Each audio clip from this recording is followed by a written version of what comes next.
Senhoras deputadas, senhores deputados, seus assessores, vamos iniciar esta nossa reunião.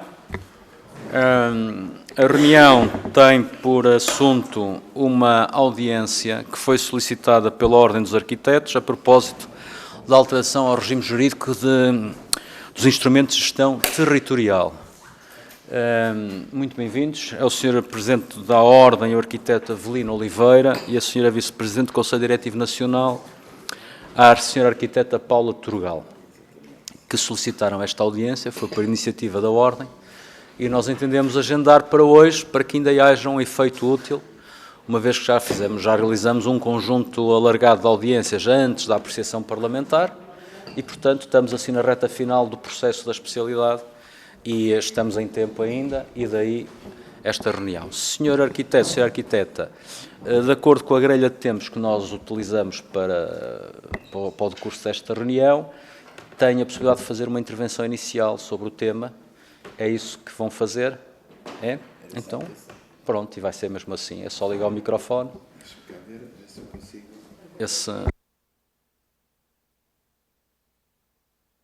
Verde. Antes de mais, muito boa tarde, Srs. Deputados. Sr. Presidente, muito obrigado pela oportunidade. Nós solicitamos esta audição pelo facto de termos participado e termos estado envolvidos no debate desta alteração do diploma, e gostaríamos, de uma forma muito breve, de fazer aqui alguns comentários em jeito de contributo que achamos relevante. Tenho aqui 5 ou 6 pontos, vou tentar ser muito breve relativamente a esses pontos, no sentido de clarificar e ter esta oportunidade, visto que o diploma agora veio, por via da sua fiscalização, veio aqui novamente à Assembleia da República. Ponto 1, eu queria chamar a atenção que esta é a 7ª alteração deste regime jurídico. A primeira alteração, regime jurídico, foi aprovado em 2015. A primeira alteração foi o Decreto-Lei 81 de 2020, que adequou os instrumentos à nova geração de políticas de habitação e que previa uma execução de unidades operativas dos PDMs, de forma a que se articulassem com os planos de urbanização e com os PPs. E já na altura falava da necessidade de enquadrar com a propriedade do solo ser exclusivamente pública, o uso predominante de ser habitacional, traduzir a execução da estratégia local, carta de habitação ou bolsa de habitação. Segunda alteração, já não em 2020, em 2021, 29 de março, prorrogação do prazo estabelecido no número 299, que era aquele tempo que tinham os municípios para colocar os PDMs de acordo com a Lei de Bases.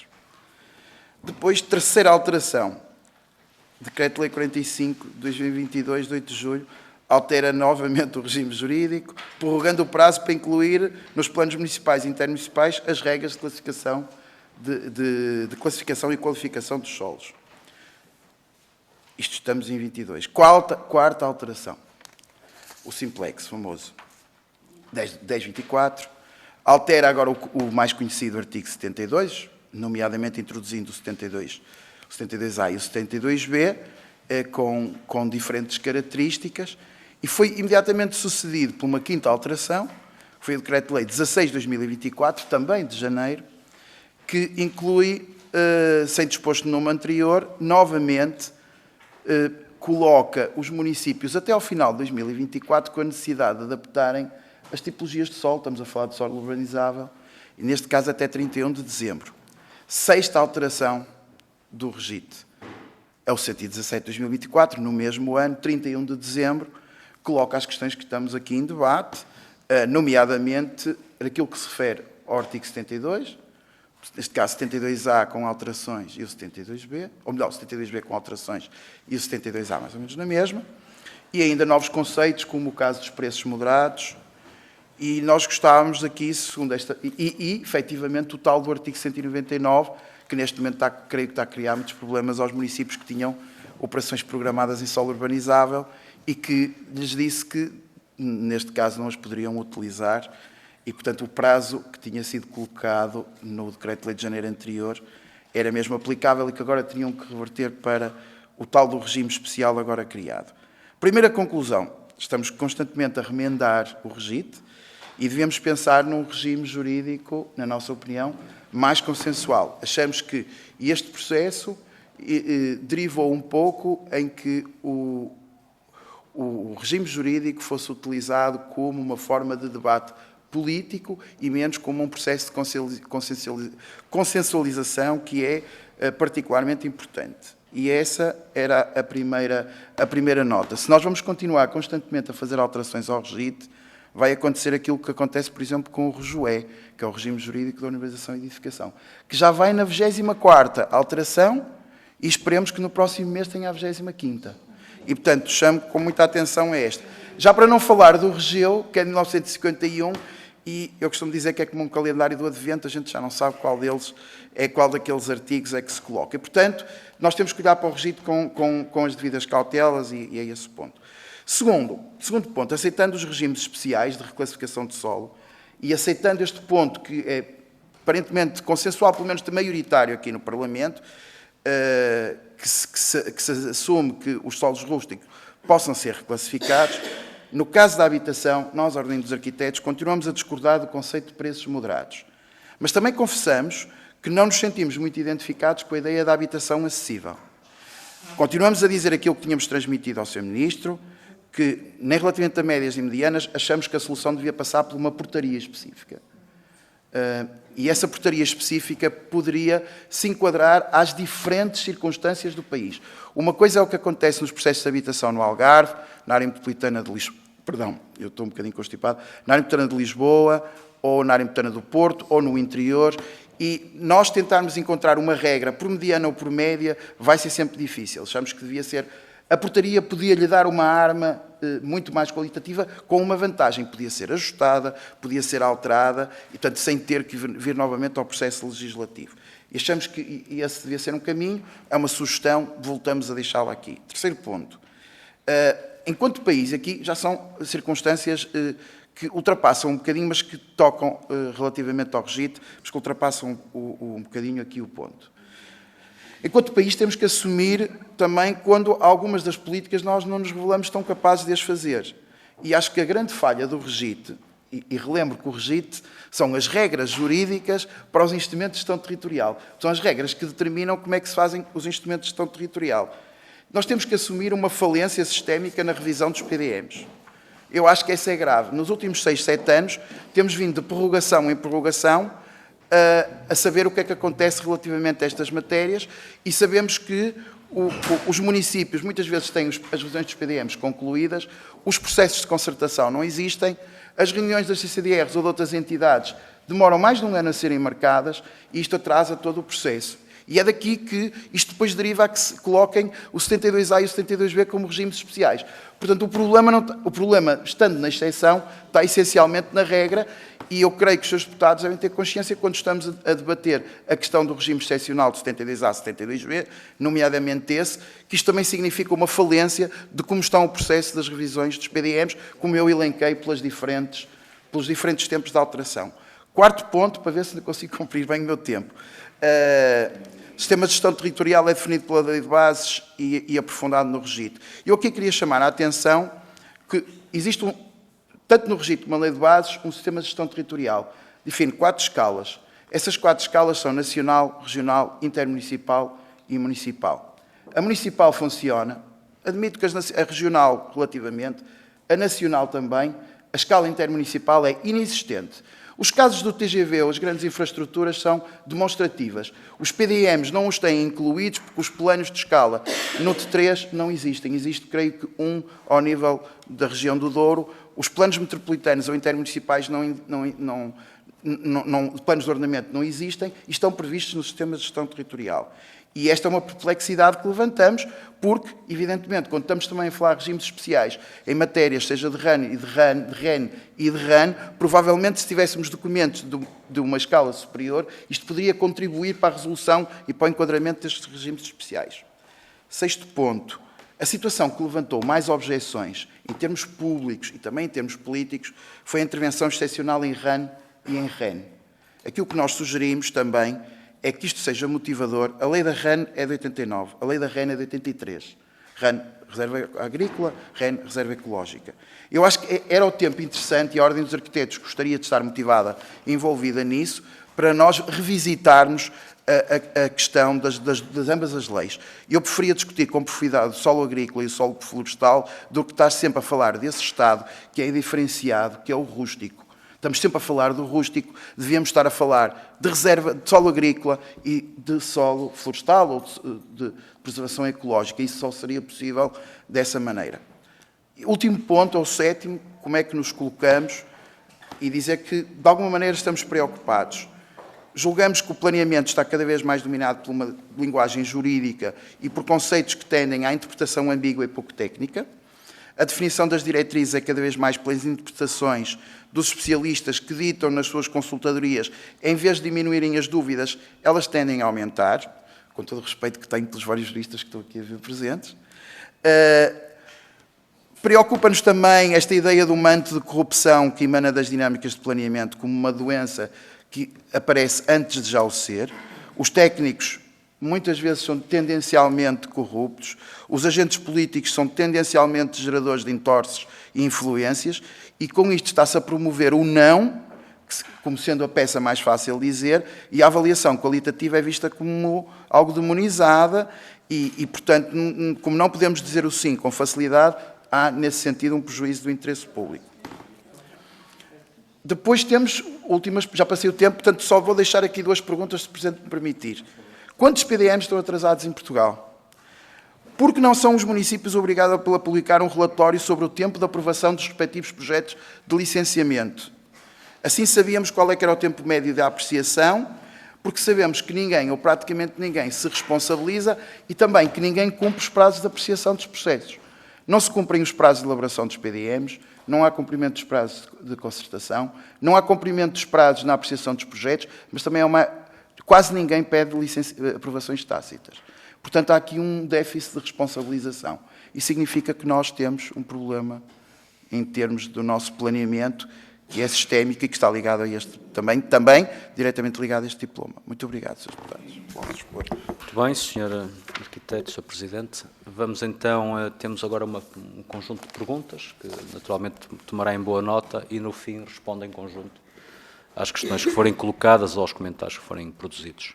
E para começar é a Sra. Deputada Maria Begonha, do Partido Socialista. Sim. São 3 minutos cada grupo parlamentar. É igual para todos. Muito obrigada, Sr. Presidente. Cumprimentar naturalmente a Ordem dos Arquitetos, na pessoa da Sra. Arquiteta e do Sr. Arquiteto. E começar por dizer a importância de estarmos aqui neste momento e de ser possível fazer este debate. Naturalmente que li com atenção o contributo, o documento que nos deixaram, a análise crítica que fizeram e a intervenção também pública que têm tido sobre esta matéria, mas acho que este é um momento importante até porque, e aqui falando como maior partido da oposição, fomos algo críticos com a falta de diálogo, a forma como foi feito este diploma. Ainda assim, como é também público, o Partido Socialista quis contribuir de forma construtiva com um conjunto de propostas e era por aí também que eu começava, porque também naturalmente é importante para nós ouvir a Sra. Arquiteta e a Sra. Arquiteta sobre, tendo o Partido Socialista acompanhando algumas das preocupações que eu li, que deixam e que aqui hoje também deixaram, nós acompanhando também transmitir algumas propostas que fizemos e perceber se vão ao encontro de alguns problemas também que a Ordem considera que possam ser resolvidos.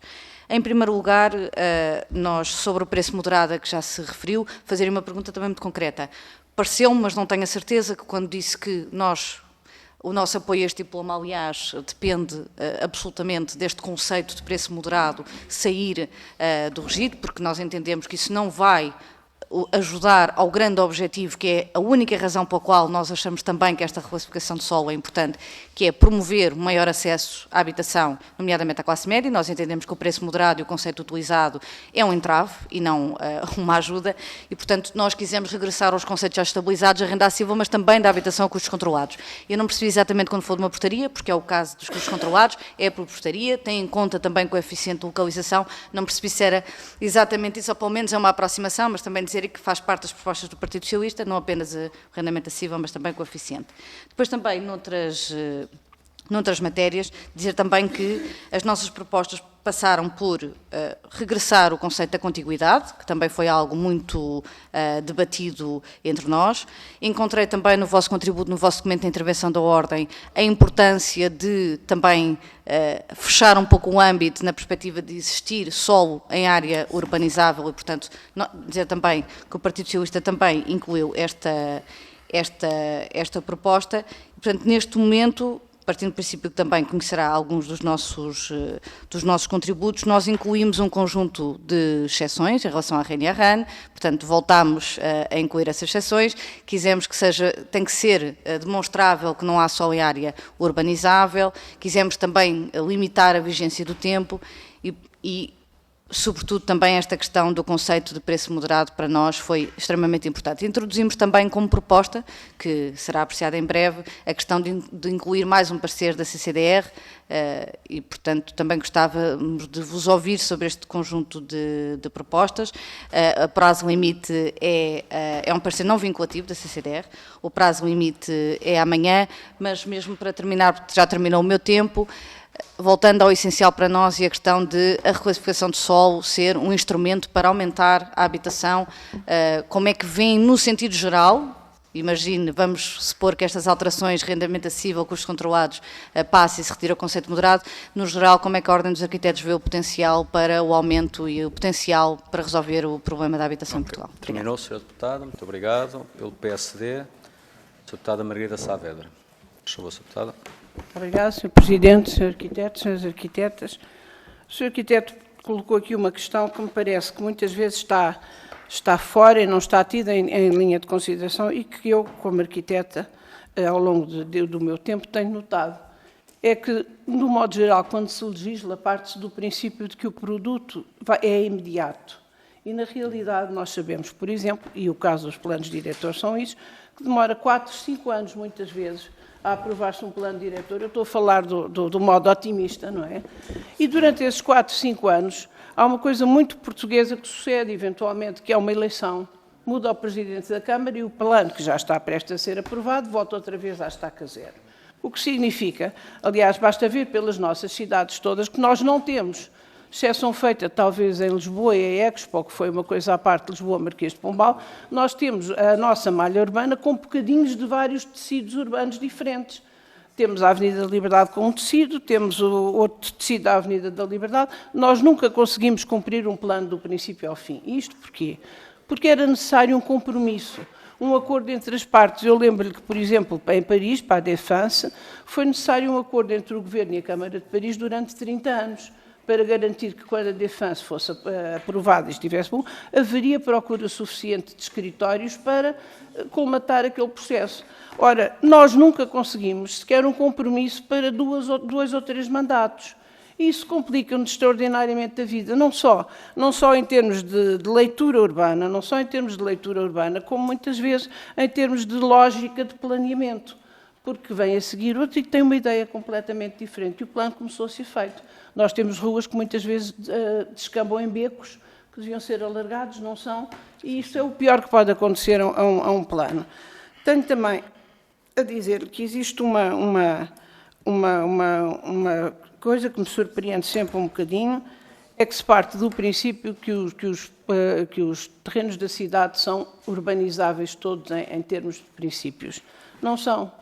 Como os senhores arquitetos sabem, dentro de um plano diretor existem as chamadas condicionantes ambientais urbanas.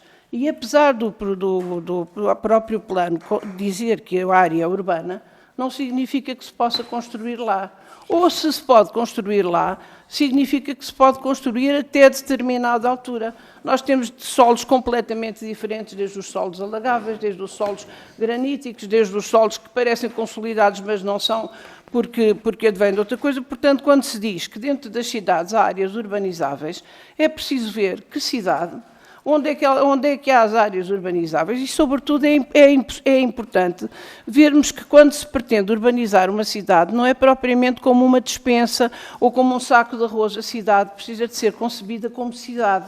E a cidade não são só casas, são espaços verdes, são estradas. Nós, neste momento, e é bom que entendamos isto, Nós, neste momento, já acabei, nós precisamos de 133 mil fogos, o que significa, em números redondos, Deputada, 500 mil pessoas. Por favor.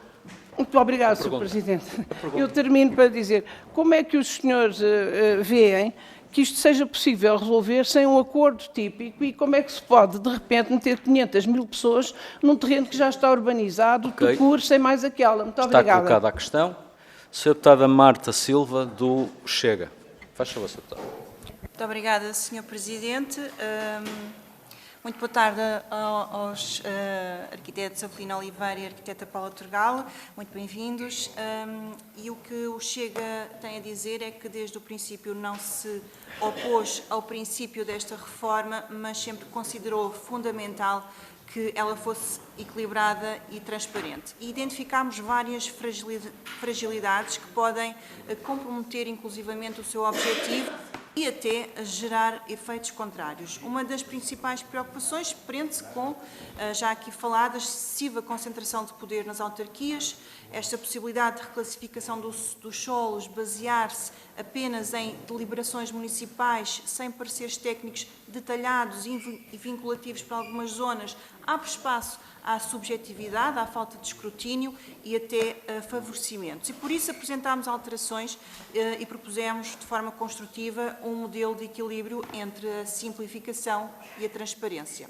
E incluímos a obrigatoriedade de fundamentação técnica detalhada e não simplificada, pareceres vinculativos para os casos de terrenos localizados em áreas de REN e RAN, protegendo tanto o território como autarcas de pressões externas, para garantir que as decisões são puramente técnicas e não políticas, prevenindo abusos e corrupção. E aqui deixa a nota que as condicionantes REN e RAN são concebidas para proteger recursos naturais, mas tornam-se muitas vezes barreiras jurídicas rígidas que impedem os arquitetos de fazer aquilo que mais sabem fazer melhor, não é? Que é planear de forma sustentada e integrada. Não defendemos, claro, a sua anulação, mas concordamos que é preciso recuperar e revisitar as áreas de REN e RAN e adaptá-las às necessidades reais do país de hoje em dia. Propusemos ainda uma solução de equilíbrio para a questão do valor moderado entre o valor que é proposto e os valores já regulados para a HCC, porque sabemos que estes têm falhado, não atraem investimento e o resultado são programas que não saem do papel, pura e simplesmente.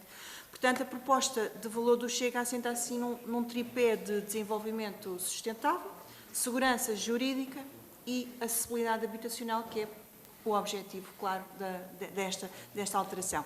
Portanto, a ordem já se manifestou e eu tinha aqui algumas questões. Se considera que esta proposta, como está redigida, pode incentivar o desordenamento do território. Se concorda que há necessidade de justificações técnicas muito mais detalhadas para cada decisão. Nos casos específicos de REN e RAN, como é que podemos equilibrar a proteção ambiental com o desenvolvimento urbano sustentado?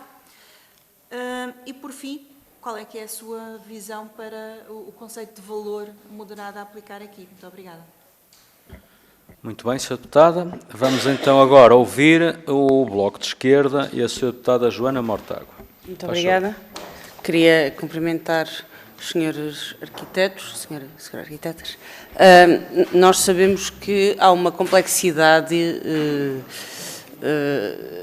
às vezes até desnecessária, imposta pelos instrumentos de ordenamento do território e outro nível ainda mais misterioso, diria eu, até de complexidade quase metafísico, que é aquele do licenciamento das autarquias, que esse então depende da autarquia para autarquia e leis que valem numa parecem não valer noutra e regras que valem numa parecem não valer noutra e na mesma, às vezes até parece que, tendo em conta quem nos atende, uma regra vale de uma maneira ou de outra. Nós sabemos que tudo isso complica de uma maneira muito acentuada todos os processos de projetos, de licenciamento, de construção, de habitação e achamos que deve ser estudada, ou pelo menos deve haver um levantamento de como é que esses procedimentos podem ser simplificados. A nossa questão é que achamos que eles não devem ser simplificados à custa do ordenamento do território.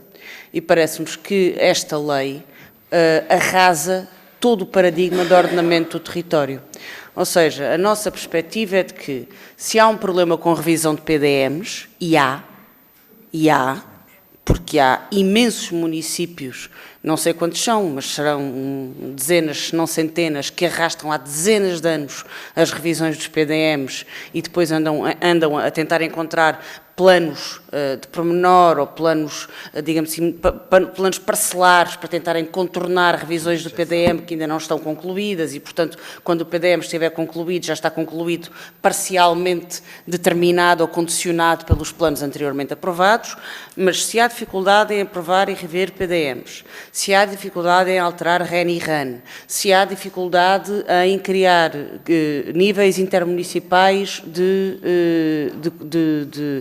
cooperação e de ordenamento do território, a solução não é encontrar, para nós, uma norma excepcional que arrasa tudo o que existe do ponto de vista do ordenamento do território, porque torna virtualmente possível, com uma decisão política, é verdade, uma decisão que não é técnica, com uma decisão política, porque parte de uma Câmara Municipal e de uma Assembleia Municipal, que são órgãos eminentemente políticos e, portanto, sem pareceres técnicos de outras entidades, sem comprovação de que aquilo sirva, que tenha um fim de utilidade pública, permite-se construir em quase todo o território, à exceção também, com certeza, de algumas exceções que estão incluídas, leitos de cheia e mais algumas, com certeza que imagino que esta lei não permita construir ainda mais na Serra da Arrábida do que aquilo que já foi construído. Mas é pouco mais do que isso. E, portanto, a pergunta que eu deixo é se nós não estamos à boleia de uma necessidade objetiva, que é a construção de habitação, e de uma dificuldade objetiva, de uma dificuldade objetiva, que é a de rever os nossos instrumentos de regulamento do território, se não estamos a arrasar o paradigma de ordenamento do território e a proteção do território que existe. Muito bem. Terminou com a pergunta colocada. Sra. Deputada Isabel Mendes Lopes, do LIVRE, faz favor. Muito boa tarde, muito obrigada por estarem aqui connosco, por terem pedido esta audiência. Esta alteração ao regime jurídico do instrumento de gestão territorial foi apresentado como uma solução para o problema da habitação. Para nós é claro que não vem resolver o problema da habitação, que o problema da habitação tem muitas formas de ser resolvido, mas não é seguindo este caminho, até porque estamos a abrir o espaço para, na verdade, um desordenamento do território, e um território desordenado também não vai responder ao problema da habitação, porque, como nós sabemos, a habitação não é só a casa onde vivemos, é também tudo o resto à nossa volta. E, portanto, nós precisamos, de facto, de políticas de gestão do território para resolver o problema da habitação, mas não é através do desordenamento do território. E, aliás, no âmbito das audições que já tivemos a propósito deste diploma, a própria arquiteta Filipa Roseta veio dizer muito claramente que para ela esta alteração que é feita através deste decreto-lei não é para resolver o problema da habitação, é uma questão só de gestão territorial. Nós concordamos que nós temos um grande problema na complexidade do planeamento e da gestão territorial e que é algo que nós temos de tratar enquanto país, de uma forma alargada, juntando autarcas, serviços municipais, especialistas, também aqui a Assembleia da República. Nós precisamos mesmo de enfrentar este problema porque tem de ser resolvido, mas não é através da alteração que é feita pelo Governo que vamos conseguir fazer isto. Isso implica, sim, um trabalho, sentar-nos todos à mesa e discutirmos durante algum tempo de uma forma global, e aí também pode ser interessante revisitarmos, então, as leis da REN e da RAN, como sugeriram. Mas, para nós, neste momento, é muito claro, este decreto-lei vai no sentido errado, deveria ser revogado e devia-se, então, iniciar uma discussão séria em termos de planeamento territorial. Eu tenho, no fundo, 3 perguntas. Eu gostava de perceber, durante a construção do diploma por parte do Governo, de que forma é que a Ordem dos Arquitetos foi envolvida na construção do diploma e se, já depois do diploma ser promulgado, sabemos que a Ordem dos Arquitetos enviou uma carta aos Ministros da Coesão e das Infraestruturas e Habitação e, portanto, se houve resposta e de que forma é que os contactos entre o Governo e a Ordem dos Arquitetos aconteceram após essa carta. E depois a outra pergunta, também muito rápida, tem a ver com a questão do valor moderado e defendem que deveria ser por portaria e eu gostava de perceber de que forma é que entendem que o valor deveria ser definido, porque nós, de facto, nós precisamos de habitação a preços acessíveis também relacionada com o rendimento que as pessoas têm e que têm disponibilidade para pagar. E, portanto, gostava de perceber um bocadinho melhor como é que definiriam os critérios para essa portaria. Muito obrigada. Está colocada a questão e muito bem. E para terminar a ronda de perguntas, Sr. Deputado Inês Sousa Real do PAN. Por favor, Sr. Deputado. Muito obrigada, Sr. Presidente. Cumprimento também a Sra. e o Sr. Arquiteto, agradecendo os contributos que já aqui nos deixaram. O PAN também se tem oposto a este regime que aqui estamos a discutir. Entendemos que o mesmo e a reboque daquela que é uma necessidade premente de termos habitação no nosso país, habitação acessível, não resolve os problemas que estão em cima da mesa, desde logo porque não é a solução que nos vai trazer, seja espaços de habitação acessível para a população. A maior parte das alterações que temos visto e das simplificações, basta olharmos bem aqui perto, como é o caso da Quinta dos Ingleses, para perceber que estamos a falar de habitação de luxo, não estamos a falar de habitação acessível para a população, com uma agravante. Estas alterações, nomeadamente que estão a ser feitas, quer do ponto de vista dos instrumentos de gestão territorial numa perspectiva nacional, quer depois do ponto de vista local, através das câmaras municipais, muitas das vezes com as revisões do PDM, o que verificamos são alterações à régua e esquadro, precisamente para permitir que se levem avante interesses urbanísticos que muitas das vezes põem em causa a segurança das próprias populações. E aqui reside, acompanhando as perguntas que já foram deixadas pelas senhoras e pelos senhores deputados desta Comissão, aqui reside a minha questão, que é, sendo Portugal um dos países mais afetados pelas alterações climáticas, sabendo que há zonas como zonas de leite cheias, basta olharmos para Algés, basta olharmos para, por exemplo, no Algarve, nas Alagoas Brancas, onde queriam construir um centro comercial, basta olharmos também para a própria Quinta dos Ingleses, entre tantas outras áreas do nosso país, se de facto estas alterações não precisam ter em consideração não só o mapa de risco das alterações climáticas do país, como efetivamente não estarmos apressadamente a criar vias verdes para destruir, ao invés de preservarmos espaços verdes, porque revisitar regimes da REN e da RAN têm que ser feitos também, olhando para aquilo que são os valores naturais e a segurança das populações. Se de facto acham que isso tem sido acautelado por parte dos decisores políticos, seja a nível nacional, seja a nível local, para evidentemente as questões de proximidade que depois existe ao termos as entidades que fiscalizam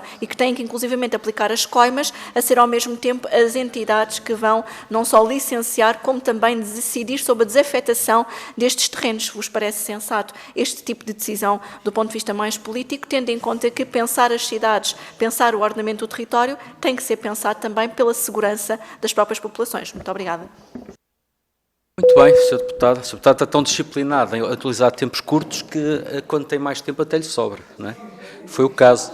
Estava a prever isso, porque não tem nada de mal. Bom, finalizamos a ronda de perguntas. É clara as posições de cada grupo parlamentar e as perguntas que são colocadas. E, portanto, agora é que eu pedi ao Sr. Presidente e à Sra. Vice-Presidente que pudessem dar o vosso contributo respondendo às questões. Antes de mais, muito obrigado. Para encerrarmos a sessão. Sim, muito obrigado pelas questões colocadas e vou ter que ser de uma forma breve. Há uma questão que é muito comum, é muito transversal, quase todos os seus deputados, começou pela deputada Maria Begonha a colocar, qual é que é o nosso entendimento relativamente a esta questão da portaria.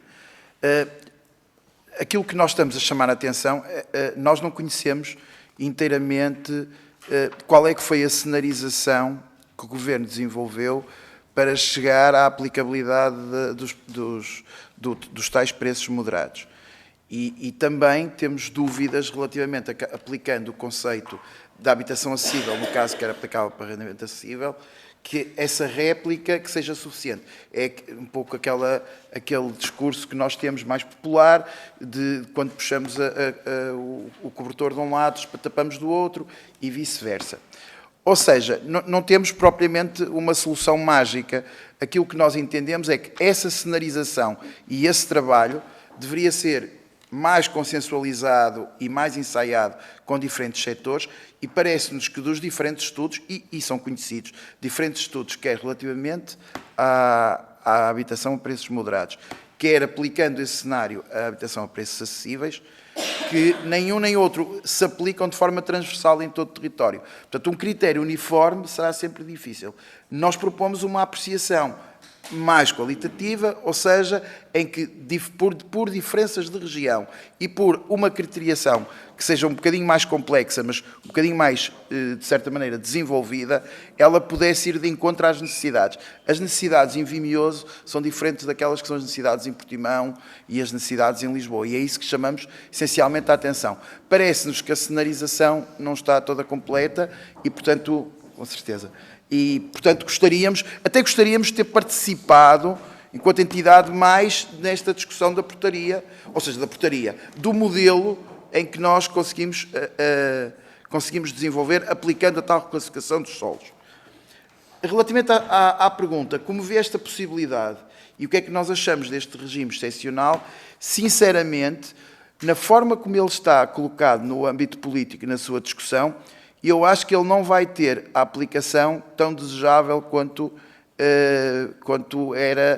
era previsível, ou pelo menos quanto era a intenção, nomeadamente, no fundo ela já estava implícita no simplex anterior, não nos mesmos moldes, aqui o 72B altera-se, mas eu acho que, perante a desconfiança que está gerada neste diploma, eu acho que os municípios se vão inibir de o aplicar.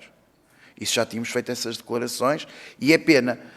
Sabemos que no contexto da Associação Nacional de Municípios também houve contributos e, apesar de algumas reservas, no fundo impulsionaram a aplicação deste regime especial. Nós temos manifestas dúvidas se está criado o ambiente, vamos dizê-lo assim, político adequado a que, até pelos discursos que ouvimos aqui hoje, a que depois seja fácil, em decisão política meramente tomada em sede dos órgãos executivos municipais, haja o devido conforto. E isso levanta-nos dúvidas e achamos que é pena. Apenas para referir, de certa maneira, que nós, já quando foi em janeiro de 2024, chamamos a atenção para a alteração que já tinha sido feita do 72. E, curiosamente, não levantou tanta discussão pública.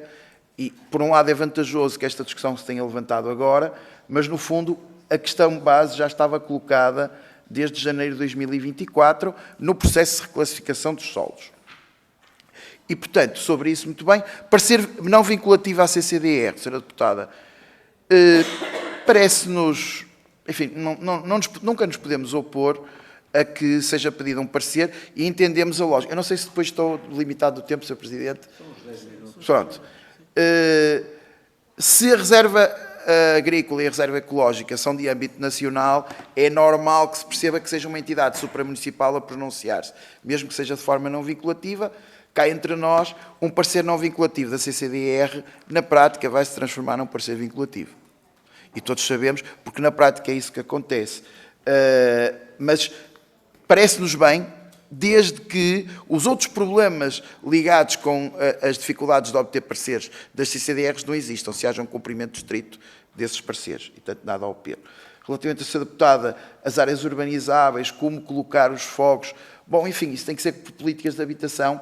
Não acreditamos que se este regime contribuir com alguma coisa, mas achamos que ele não será a panaceia da grande resolução, porque, efetivamente, não nos parece que haja, junto dos municípios e até junto dos agentes do setor, olharem para este regime especial como o principal instrumento de alteração. E, portanto, a colega, não sei, talvez percebo a sua questão, mas não a vejo assim. Pelo menos não a vemos assim. Colega, também a Sra. Deputada e colega Marta Silva,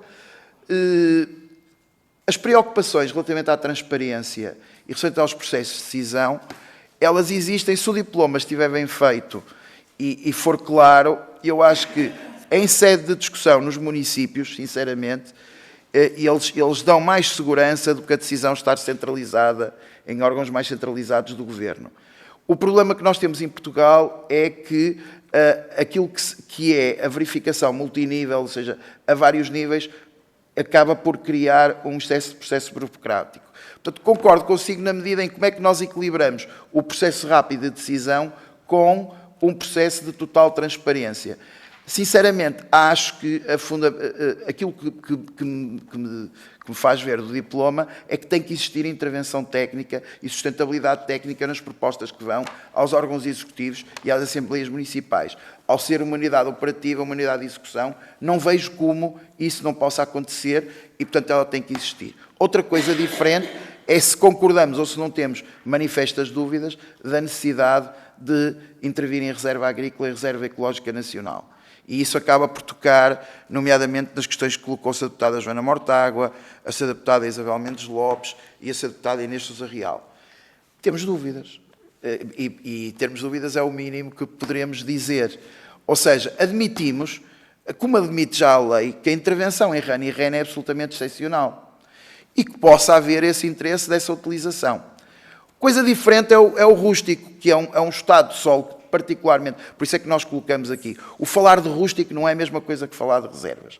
E, portanto, se vamos falar de rústico, então tenhamos a coragem de olhar para a lei da REN e a lei da REN e aprofundarmos isso, que é para deixarmos ter... Eu também não falei aqui, a Portaria 15 de 2019 tem que ser urgentemente revista, porque é aquela que determina a qualificação e a classificação dos solos.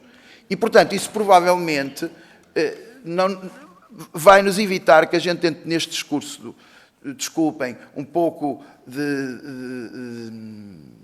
que pode ser entendido como mais assustador, ou pelo menos que criar esta noção de que, como disse a senhora deputada, estamos a arrasar o ordenamento do território. E eu acho que o instrumento não é suficientemente forte para ser aplicado nessa dimensão.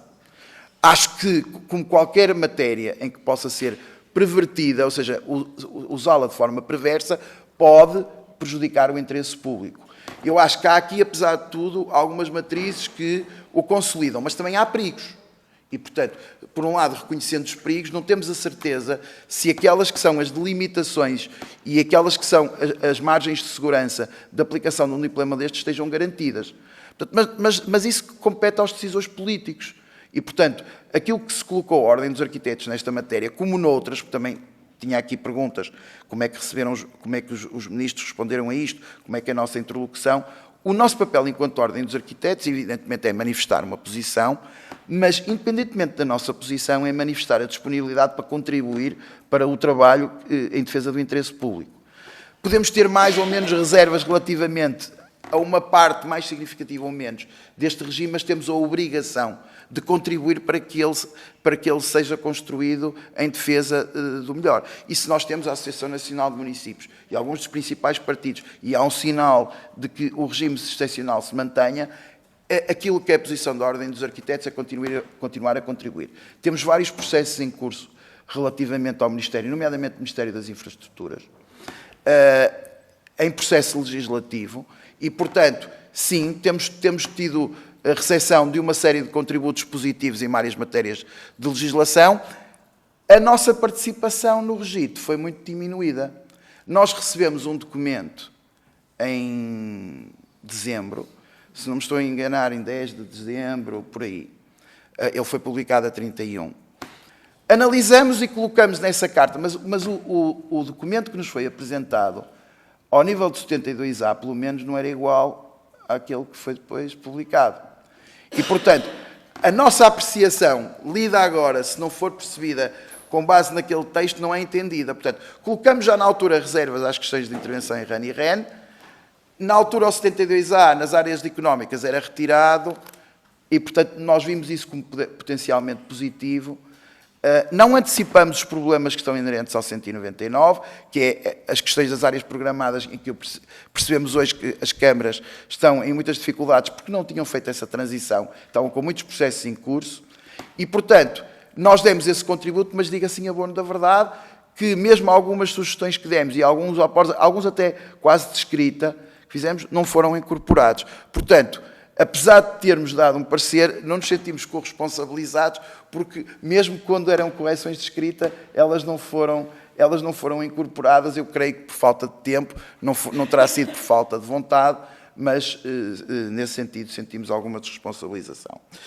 Espero ter respondido genericamente a tudo, Sr. Presidente. Desculpem se tomei demasiado tempo. Não tomou demasiado tempo e penso que sim, que respondeu às questões colocadas, portanto, daí a utilidade desta audiência da parte da Ordem dos Arquitetos. Agradeço a disponibilidade, a iniciativa que tiveram também para nos encontrarmos e aos senhores deputados. Está encerrada esta reunião. Senhores deputados, senhoras deputadas, muito obrigado.